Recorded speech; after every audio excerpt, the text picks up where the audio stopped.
Hello, and welcome to Crossing Bridges Talk Show. I'm your host, Larry Montgomery Sr. This is my co-host, William. William, introduce yourself. Good evening, everyone. I'm William Lamont Montgomery. It's a pleasure to be here. Okay. And we've been having some technical difficulties, but, the devil's got to do his job, just like we got to do ours. So we here, Mhm. and hopefully we have you are too. Okay. Right. This week, what do we want to talk about? Well, first off, we want to mention that we feel for the folks down in Texas. That weather pattern was, I guess, a lot more than they had anticipated. And we wish them all the best in these trying times. Here, we're in New York. I'm in New York. Will, you're in Georgia? Yes. Yeah. So we've got a national program here. So we got to be concerned for those folks who are in our purview.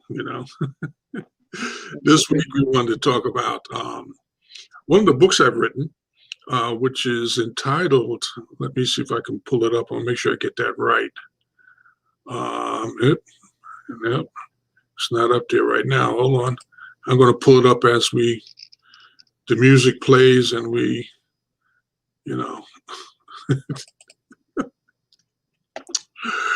we will see. Is it working? Hold on. Okay, it's up. I'm up. And the title is Biblical Guide to Idols. Why is idol worship such a powerful temptation? And you might wonder, why would we be talking about something like that there? Because that is actually a concern that we as men, fathers, sons, brothers, and Black folk need to be aware of, because if you're a Christian or not, if you believe in God and understand that there is God and a devil, that amongst his bag of tricks, that would be the devil, he uses idol worship in order to take or distract you from your relationship with God, worshiping God and thanking God for the things that he's done and he's doing. I mean, we mentioned first off the folks in Texas going through this weather pattern. There is nothing that man could have done to determine that Texas would be the spot that would suffer. It could be any state. It could be any country that this happened at. I mean, nature is nature and God is in control of all. So it just happened to be the folks in Texas. But if you're sitting there and you're not aware or unwilling to accept the fact that there's something more than just you in this world, and I've asked this question in the past: why? Why am I here? What's the reason for it? There must be a reason for it. I'm here, you're here. We do things, we don't do things. Things happen, things don't happen. But for one reason or another, things come together, things fall apart, but we continue. Continue to where? For what reason? I can't answer that. And no one else seems to want to focus on trying to come up with the answer. What happens when we die? We know when people die, we don't see them anymore. We don't hear from them anymore. Now, some people may have visions and things like that there. Personally, I have never experienced that. And I've never run into anyone who has, but that doesn't mean it doesn't happen. Okay. But we do know one thing, that it ain't a regular occurrence that everyone has been exposed to. That's number one. So why are we here? A lot of us are stuck on stupid because we think that we're here because it's all about me. And, that usually doesn't work out very well for us. because there's always going to be something that's going to come along that you're going to look at or be involved in, and you're going to realize that at this moment in time is really more important than me. But then there's those who are just plain selfish. They call them sociopaths. they just ain't gonna, they stuck on stupid. They just gonna be there. Right? But back to the point, as a father, it's my responsibility to make sure that at least, I have made my sons, daughters aware that this is a possibility. It's something to think about, something to be concerned with, because, we hear when we do what we want to do because it's all about us. And then we find out that, oh, really, there is a heaven and there is a hell. And had I realized that, I wouldn't be in the spot I'm actually in now, because my behavior was all about me. I didn't stop and think that I could be of help to someone, or, and one of the options that I really feel uncomfortable talking about is that on the battlefield, when you see the war movie and you see let's just say Americans against the enemy, and you see the fallen soldiers, and then you see the captains and the generals walk up there and they, you did such a good job or whatever, and no one that thinks about the soldier who fell. No one realizes that soldier could be you. We'd all like to be the captain and the general, but I don't want to be one of those amongst the living, whether I was a general or not. And so, but someone is going to be that soldier that fell. But if you think it's all about you, that event, when it comes on your doorstep, will be a total surprise. Because clearly you made an error in judgment there. But anyway, talking about idols, those things that distract us. And a lot of us don't really understand what an idol is. We don't really understand what it means to us in our lives, in our everyday activities. So I just want to I'm not going to go through the book, but I want to, bring up some examples of idol worship. Okay. Let me pull that up. Hold on. Like I said, the book title is The Biblical Guide to Idols, written by myself, Larry Montgomery Sr. It's available on the Author's Corner.online. That's the Author's Corner.online. And that would be coming from chapter 5. And depending on how long that takes, we may go to 6. Chapter 5 is on page 33. And I'm just trying to get there now. Here they are. The top 7 gods Americans worship. Americans are fundamentally polythesis.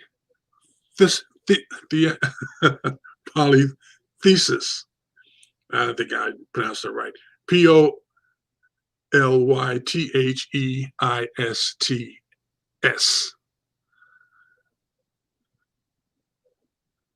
I can't pronounce it. Worshipping at the shrines of many gods. Here are the top 7.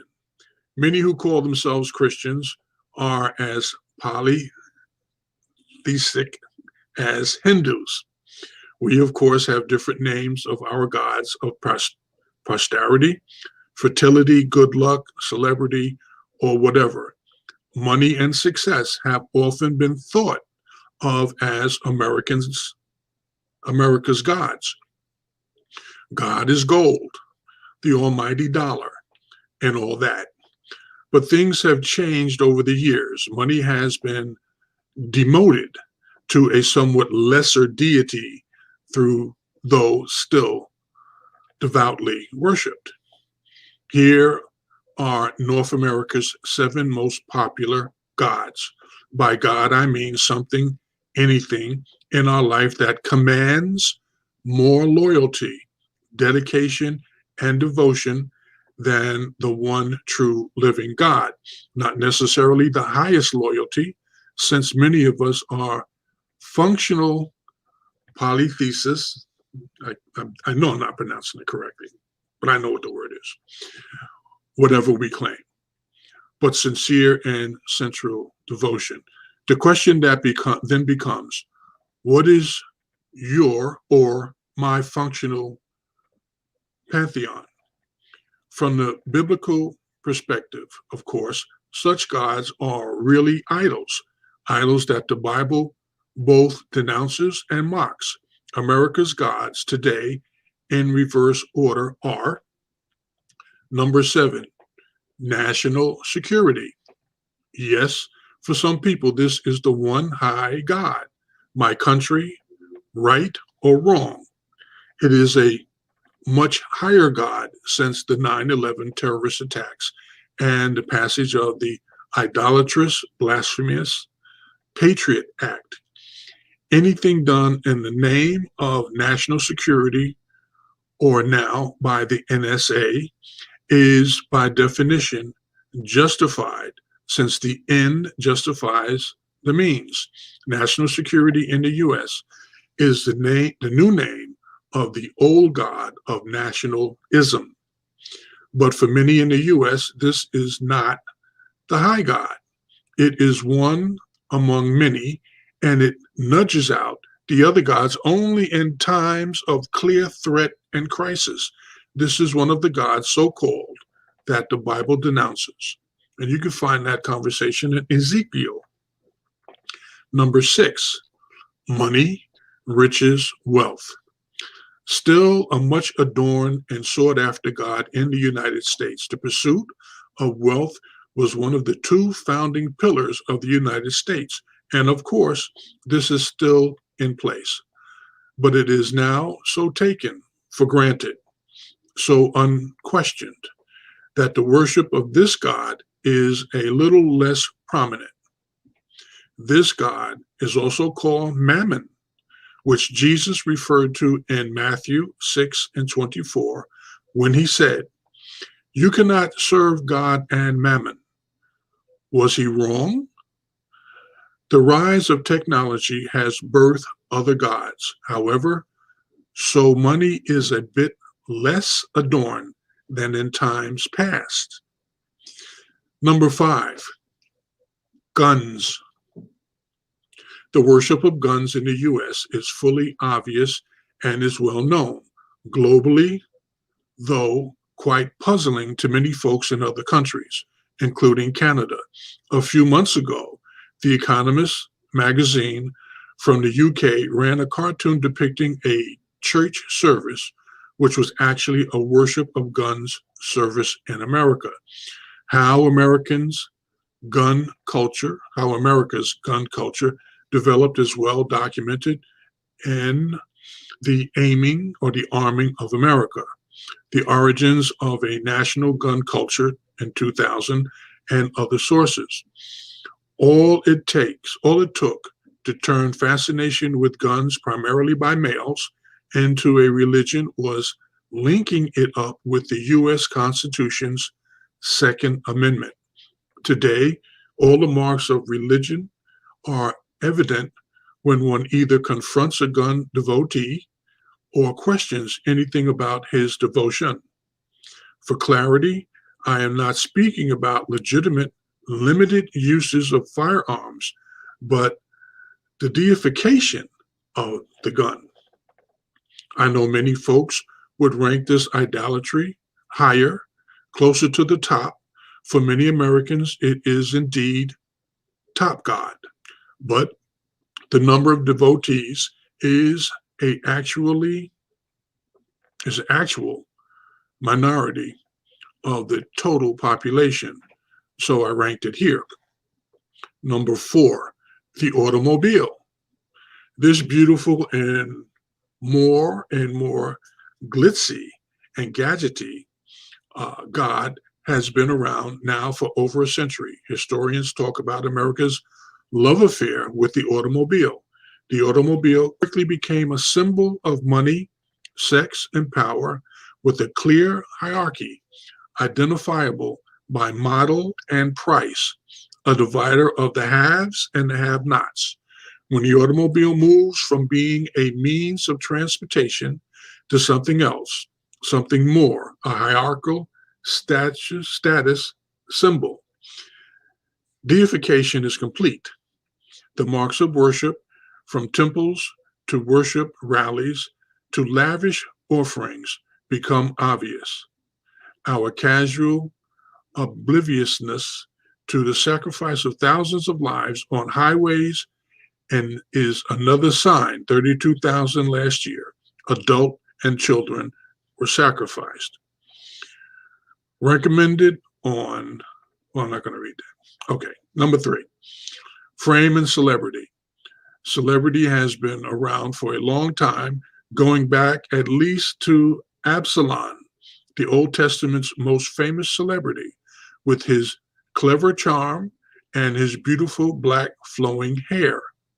But modern technology, printing of course, but especially movies, radio, TV, and now the internet have given the Castor and Pollux god of fame and celebrity new prominence.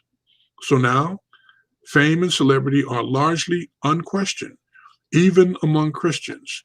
Being famous is always better than not being, and becoming a celebrity is always something to be applauded, therefore aspired to.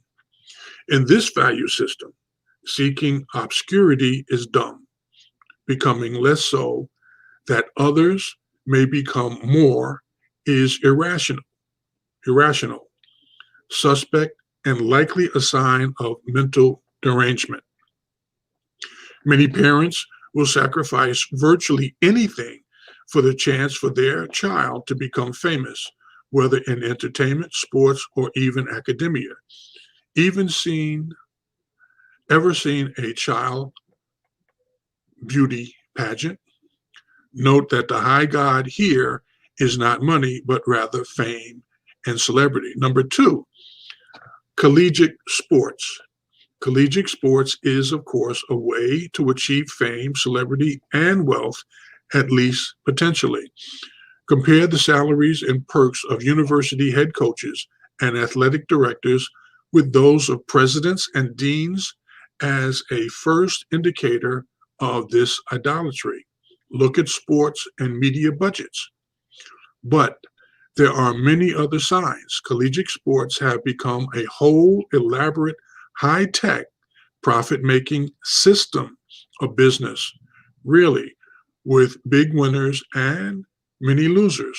From the outside looking in, the idolatry is obvious. From the inside, even to raise the question appears extreme, unjustified, irrational. Now, number 1, professional sports. This is America's top god at the moment. Not 50 years ago, but now. The growing popularity of and devotion to this god has happened so gradually that millions have not noticed the seduction.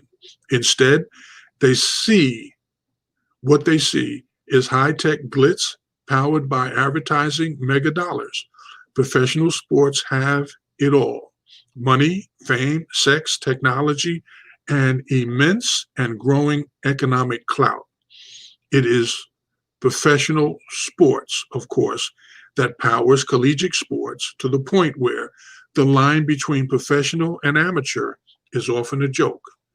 College sports power high school sports, which power grade school sports, a huge interlocking system, a hierarchy.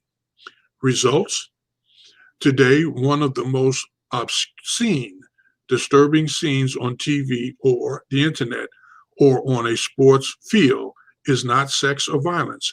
It is a small boy, barely into grade school, nearly lost in a football helmet and uniform, being socialized into a culture and worldview that is artificial, unhealthy, and ultimately demeaning. Trapped in a uniform and trapped in a deadly culture. It is a tragedy and a training in idolatry, actually a form of spiritual formation or malformation.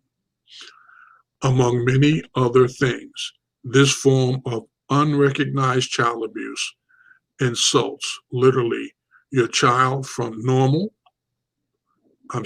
insulates your child from normal, unprogrammed interaction with the natural world of trees, flowers, birds, rivers, and dirt. Okay, that was that chapter. Still with me? Still with you. And so when we look at our lives, and we start to think about where do we spend our time? Where do we spend our money? What is important to us? I mean, I used to marvel at who was this guy, was a sports announcer for many years there from New York. I can't even think of his name. But he would know the stats on baseball, and one of them, another guy knew all the stats on basketball. And then there was somebody else who knew football, and they knew how many bases the person ran and what year they ran in and who was pitching when they hit that home run. And I mean, yeah, I guess that's important to the person who did it. To the world, I mean, it was just amazing. They used to call him the Amazing. Would know all of this and have this and be able to defend his memory of what the stats were and the players and the events and whatever for the entire league, not just one particular team. I mean, you're a fan of a team, you may know a lot about what they've done and the players and, this and that there. But think about this, 13 teams, 50 teams? I mean, how many teams are there in the various leagues? Yeah, that kind of a guy, so it's a lot. And so not everybody can be the Amazing, but a lot of people aspire to.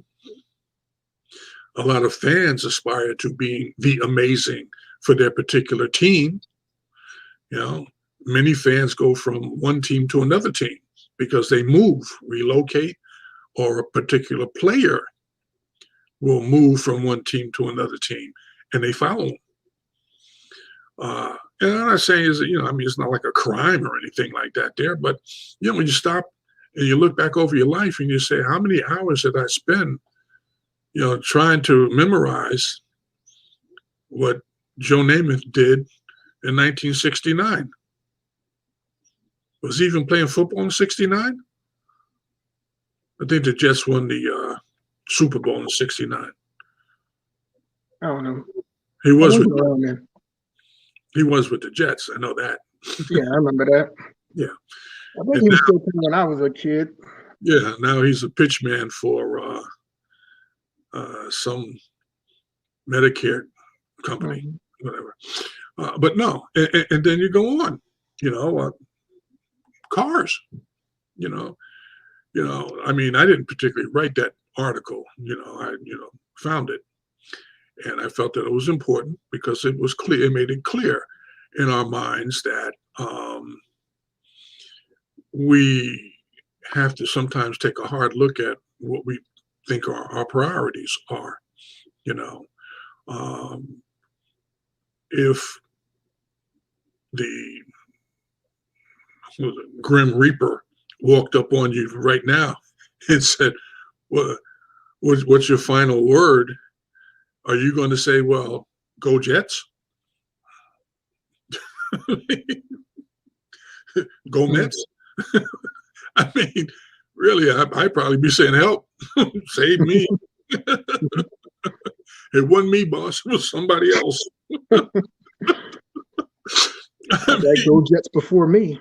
Yeah, but we have to really sometimes sit back and think. I mean, Okay, society is going where it's going. You know, ain't much you can do about that train, but you can do what you can while you're in your seat. You know, and like they say in a plane, if it starts to go down, get your face mask, put it on you, so you're available to save somebody next to you. So you do the right thing because it's your obligation to save the person next to you. You see, so it ain't all about you. Okay. And you might want to think about that for a minute. I'm not talking about you, Will. I'm talking about the listeners, I understand. you know, because we have to bring along those who come behind us. And we have to explain. They're not going to read everything in the book because a lot of folks don't read books. Why? I don't know. You can make a case for, well, that book doesn't tell the truth and that one does. Well, how do you know if you didn't read both of them? Yep. Oh, the cover told me. Okay, good. Whatever. But yeah, those people who sit and write books and write things down, you got to appreciate them because they took time out from, studying the scoreboards, the stats, to leave a message for you so you don't make the same mistakes that they or someone else did. We look back and we see, okay, over the years, various things became extinct because people, just ignored it, or abused it, whatever. And we ran out. And then there was no going back, to recover whatever it was. Even in my own family, I can look now and see how many people there are associated with the family. My family, my parents, brothers, sisters, their children, their grandchildren. There are a lot of people. Do I know them? Nope. If you asked me to put my hand on one of them, I couldn't. I wouldn't recognize them, But then me having a great grandchild, I got to think about that because what if he asked me, well, who was, your great grandfather? So I don't know. I know who my father told me his father was, but beyond him, I don't know. My father told me he had a sister, never met her. So I'm sure she's probably got children who have children by now, who have children, who may or may not know who their grandfather was. So yeah, it's important to have a grasp of the past, so you don't make the same mistake in the future. But anyway, so that was one book. I call it a guide because it addresses a number of other issues and concerns, and it's not. I don't think it's wordy. I don't think it's so deep that you'd have to be a college professor to understand what it's talking about. And I think that's the whole purpose of having a guide to. It's kind of like what they call it, the Cliff Notes.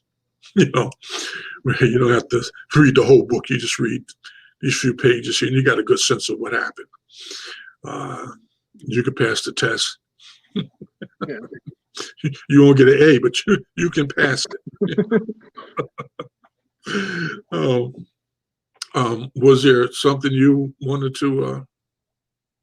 Well, your point about people writing books, they are, sometimes underappreciated and sometimes they're, attacked, people that don't, in history, it's shown us that, people will start destroying books, when they start trying to control people.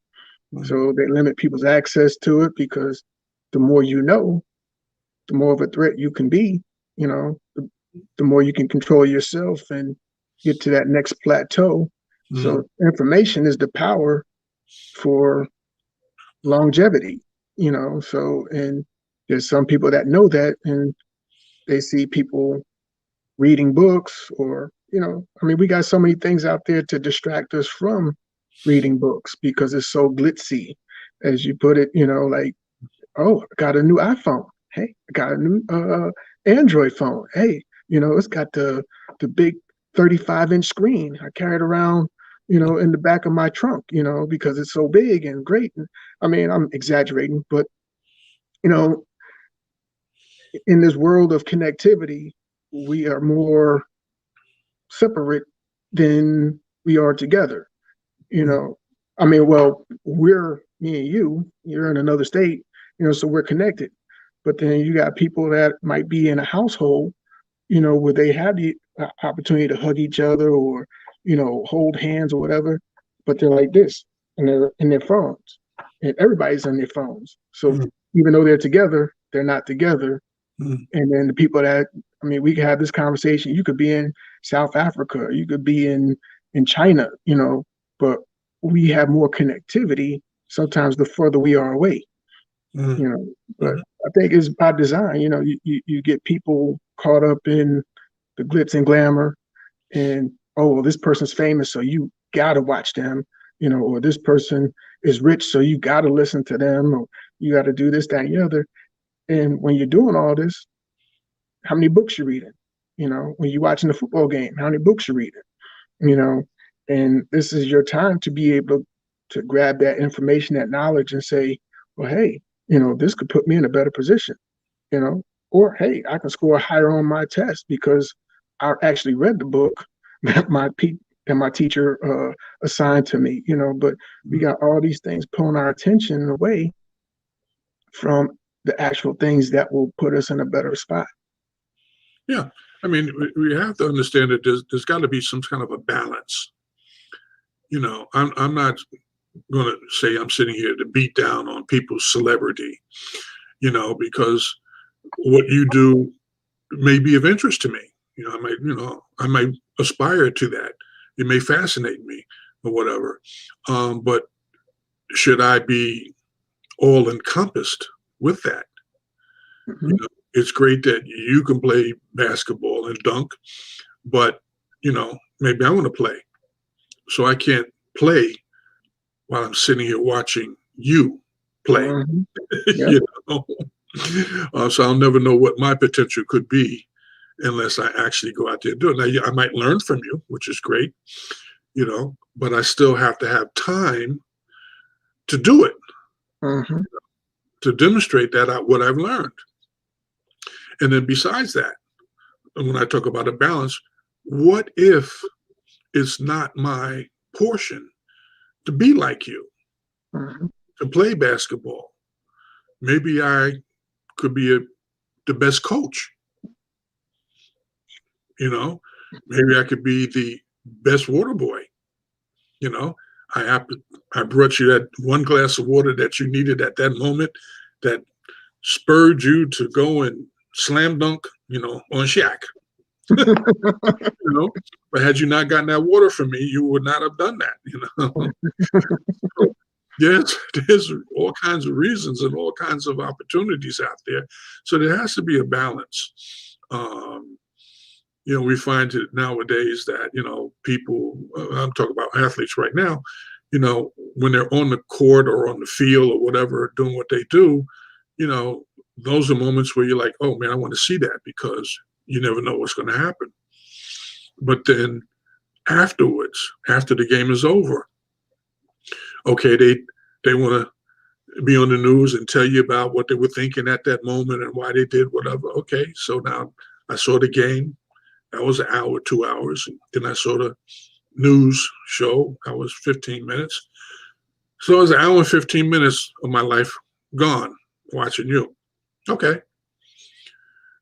But then you're you know, on Facebook the next day, you know, talking about baby mama drama. And I'm sitting there following you on Facebook, on Instagram, on Twitter, reading your comments and stuff like that. I mean, you got to look at yourself now. Wait a minute. Am I you or you me? What's going on here? You know, I got to cut this off and go do me. You know, do something else, type of a thing.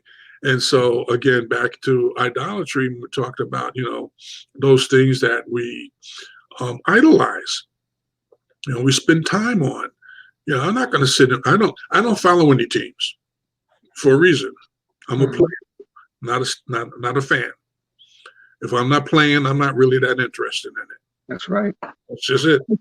You know, you did a good job. Great for you. Now come see me. Okay. You know, back in the day. But anyway, you know, I can still trip you. You know, yeah. So get that elbow and trip you. Hey, that was life. But you know, some of these other things that, you know, again, and the main point is when do we spend time, you know, with God? You know, think about the good things that He's done for us.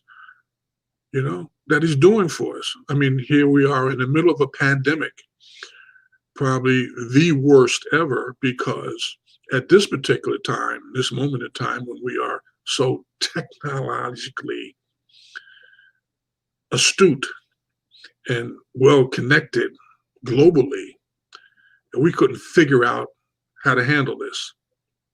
You know, it's not one person.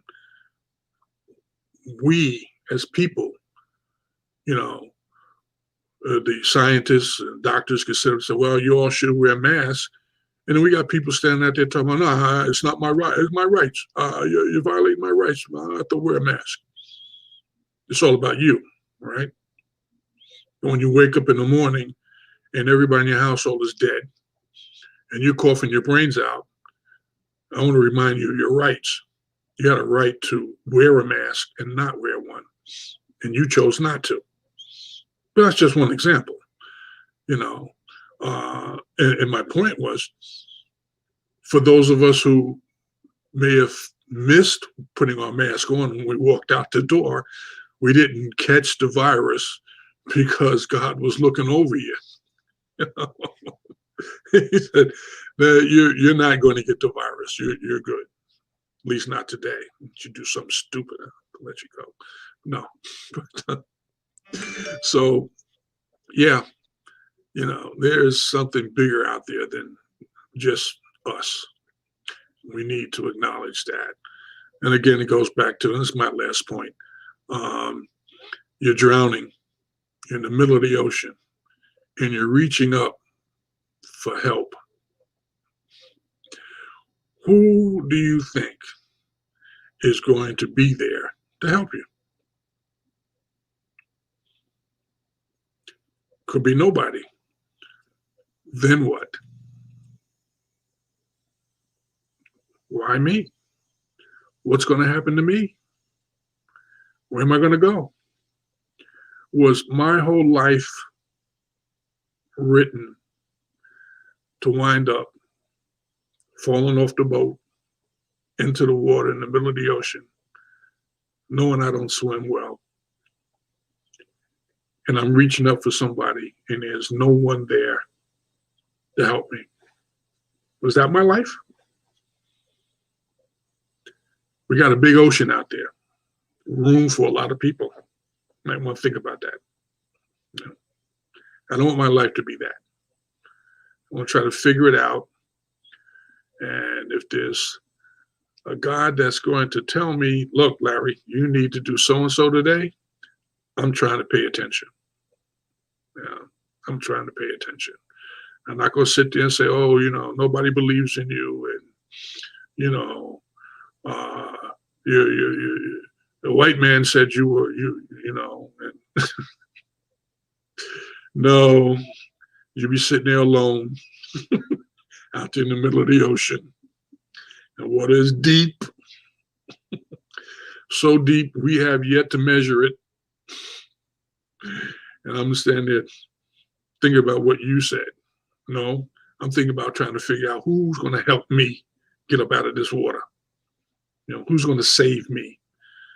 And if I'm not to be saved, where the heck am I going to go? Yeah. So anyway, I'm happy. That's good. We are 44 minutes into this, at least. What are we going to talk about next week? I guess that remains to be seen. But real quick, admin note, for our viewers, if you like the content, please, if you want to send a suggestion on a topic, please hit us up in the comments or the chat, and we appreciate you viewing. There's a woman on Facebook this morning. She made a good point. Her point was her bank refused to give her a mortgage that would require her to pay $950 a month. So she has to now resort to continuing to pay her rent of $1,400 a month.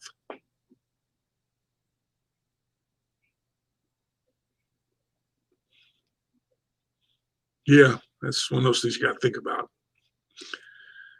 They wouldn't give you a mortgage for $950, but you're already paying $1,400.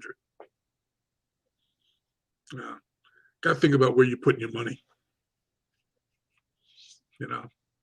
Who you going to spend your money with. So I have an account here, and you should give me a mortgage. Well, we're not going to give you the mortgage, and that's what we think about your account until you leave. Then we'll give you a toaster oven to come back. We gotta, that's like more conversations I think we should have, because it's like, our money, the problems, a lot of problems that we have stem from other nationalities absorbing our money from us. They get us to spend our money with them. We going to the Chinese restaurant. We going to the Italian restaurant. We going to the, whatever restaurant. Our money just spills out of our pockets into their pockets. And then when we need to do stuff, it's not like we don't make money. It's not like we don't earn enough money, but we, buy this, buy that, get credit, get, discombobulated because of the different interest rates and stuff like that. It comes back to bite us, and then we wind up paying more money and having less stuff. And then we're like, well, I can't afford this. And then you see the next person that may have accumulated everything little by little, but did it in a systemic way. Said, look, okay, well, I know I want to get to this goal. How do I get there? I'm going to do this step and this step and this step. I don't just jump from point A to point Z. I hit A, B, C, D, E, all the way down the line. And now I got everything.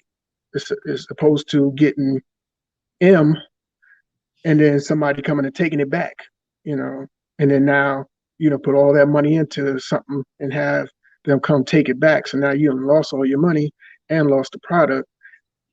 And it's demoralizing, I've never had anything repossessed, but I can imagine how upset I would be if, somebody came and took something from me that I've been paying on for, but I know a lot of people have that happen to them. And it's like, that's why I'm like, we should talk about, being able to learn from the system so that we don't fall victim to these scams, that we get hoodwinked into all the time, because, credit is a tool, but it's only a tool if you know how to use it. If you got a tool that, if I got a nail gun and I'm pointing it at myself and I squeeze the trigger, that tool ain't helping me. It's not an effective tool. It's a very detrimental tool. and I'm probably going to pay the price for that, Yeah. You see what I'm saying? So not all tools are good tools unless you know how to use it. And I think we need to start, maybe getting into into talking about, the different tools out there for us, because a lot of that doesn't get passed on down the line. I know I said this in the past that, there's nothing new under the sun.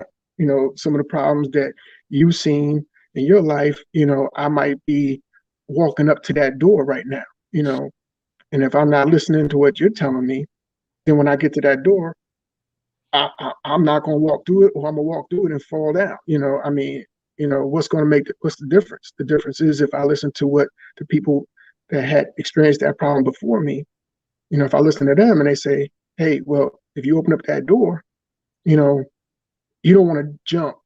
You want to open and look, because there might not be no floor there. Right. Okay, well, I get to the door, open it up. Sure enough, Dad was right. He said, look before you leap. You know what I'm saying? Yeah. But a lot of times we don't do that. And it's like, oh man, it's a brand new door, shiny. Let me run in there and see, oh, there might be some money behind there. And, we have so many different conflicting problems. Yeah, people work, they make money, people want things, and then you go and you find that you don't get the same thing at the same price that some other people got, and you look around at your situation, you say, well, yeah, they may have robbed me, but I still got that caddy and you don't. Which one is important? It's all about me, or is it about us? Because you don't have a caddy because what? They're not spending the money. They're not putting the money back in the community. They're just taking it to their communities. And I have a caddy that I overpaid for that is going to, down the line, be a problem for me, because while I'm driving this caddy that I'm paying for, I can't afford to put gas in it. So now what? I got a caddy and you don't. But if I was thinking, I really don't need a caddy. I could use a skateboard and keep that $450 in my pocket every month, because I ain't going to work that far from home. I could take the bus, whatever, and I have that money, and then, okay, I may die and I may not take it with me, but I can leave it for my children who will be able to, do the right thing, not necessarily buy a caddy, ride that skateboard, and have that money to leave for the great-grandchild. You got to think a little more about things than just, yeah, I got to say, it is when I became old enough to get out on my own, my first job, and I got my little check, man, I lost my mind. I had $10, I had hundreds. We give you, allowance, you had $10, $20, you go to movies or whatever, get some grub. But when you got a job and you got them hundreds in your pocket, them Benjamins, do what I want. Buy me a shirt, some shoes, and everything, and that's great. But you got to realize that wears off, man, because sooner or later it's gonna catch up with you. You ain't had no money to pay no rent with, you ain't no food with, you ain't no bus fare in your pocket. Now you got to borrow. You got that check though, and you spend it. Yep. Now what? I got to try to make it to the next check. And what I do when I got that next check? The same thing I did with the last one. I didn't learn squat. So we got to teach our kids, listen, you got to do better than I did with this stuff. Your budget. Yeah. You can still buy, shirts. You don't have to buy them all at the same time. You put a little weight on, so you buy a new shirt and it fit. All your shirts always look like they fit because you bought them right on time. Instead of buying them all up front and got fat, now you can't wear none of them. You can't afford to buy any new ones because you spent. But anyway, so okay. But that's wisdom. Huh? That's wisdom. A lot of people don't have that at the time when they need it, because either they chose not to listen or not to pay attention, You know, not saying that they're not smart enough to figure it out, but I mean, if you run into that problem and you keep doing it and you keep doing it, then that's a whole different ball of wax you got there. But if nobody told you, you know, well, here we're telling you. Yeah, and then I'm going to kind of close this out. Mhm. But we make that mistake, and then we figure it out, and we say, okay, well, I'm going to not make that mistake again, and so when I get my next check, I'm going to put some money aside and whatever. And sure enough, as soon as you get ready to put that money aside, your partner comes up and say, "Yo, man, I need another 50 because I got to go down to the courthouse and pay that ticket. I got to pay that bail money. I got to pay my bail. You're like, well, I got to help my boy because that's the right thing to do. But then sometimes you got to look at your boy and say, "Yo, man, you made that decision. Mhm. I can't afford to give you that 50. I need that 50 for my baby mama. Mhm. What do you want me to do? I can't help you. Sometimes you look at people and they're in a situation, say, oh, could you help me? And you have to ask them, so how the hell did you get in this situation? Mhm. So I made That's what it is. mistakes. Mhm. And now you don't want to accept the consequences? You want me to help you. It was not my job to punish you, but I need you to understand I got to do my job, which is to look out for me and mine. I might not be able to help you like you want to. I might throw you a little something, get you a cup of coffee, take that bus down to the precinct, and pay that bail. I can't pay the bail for you. People who need bail money, they done committed a crime or they're accused of it. How far you want to go with them? They committed a crime against somebody, society. I'm part of society. Mhm. And you want me to pay you so that you can get crime off. against me. I'm gonna pay you. That's a double crime. Specific cases to go over, but yeah, we got that mentality. Yeah, I got to help a brother out. Yeah, they wrongfully accused. No, that fool is a robber. That's what he does. Check his Facebook. Right. That's what he does. And you're stupid enough to give him bail money. Mm-hmm. And then you got the other ones. Stop. Yeah. I love JoJo. He's my kind of guy. Yeah, and you just had a baby by him. Yeah. And how many other baby mamas you got? 6. How's this supposed to work out? Did it dawn on you that this is not going to work out for you? At all. 5 others over there that he got to deal with, and you. Mm-hmm. But anyway, okay. So let's You can't stay out of trouble. you can't get that bail money for him to get him out. He ain't paying no child support anyway. Probably need to stay where he at. He won't make no more kids. Just saying. Listen, he's trying to do the right thing for his kids. No, he wasn't. He's trying to get over. Mm-hmm. Listen, I ain't got to sit here and work every day to get $50. I can go rob some fool, get 1,000. I've solved my problem. Really? That would be 20 days that you've that you've covered with that $1,000. Mm-hmm. And we know you're going to spend it all in 2. We know that. So you just wasted your time. Now you're in jail, and you need bail money. It's money on your book so you can get some smokes, and some sneakers. Anyway, all right. Let's say good night. All right. Everybody, we thank you. Hope you had a little laugh, maybe learned a little something, or at least were found interest in getting more information on something.